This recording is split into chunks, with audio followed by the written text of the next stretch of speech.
in the Frontline documentary, there's a wonderful point where a woman called I think Tahani Saleh Yes. who's also a fellow citizen of Mosul.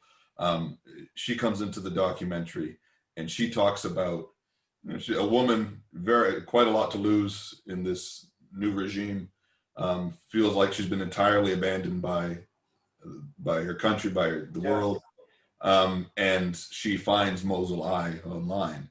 And when she described what it was like, she really didn't have words. She almost couldn't talk because it was just the appearance of hope in the midst of what otherwise seemed to be a hopeless situation.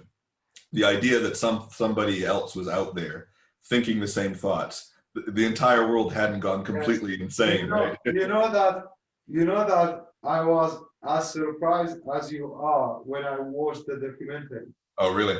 Because I didn't have this kind of like clear idea of what really MosulEye meant to the people of Mosul until I watched the documentary, and until I hear Tahani say what she said, that MosulEye really meant hope to them, meant the light to them, and this was my ultimate reward.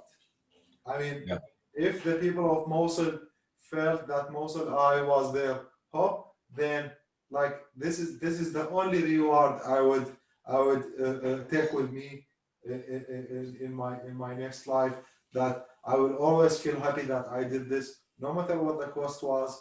I would always feel happy that I helped the people. I was something important to them, not myself as a person, but the idea of MosulEye that meant to them something, that gave them the courage to speak out, that gave them the hope in this kind of like darkness, and that showed them the light at the end of the tunnel.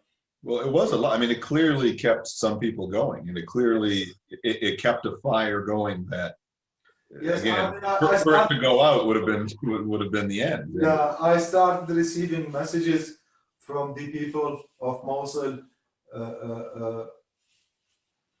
after I revealed my identity.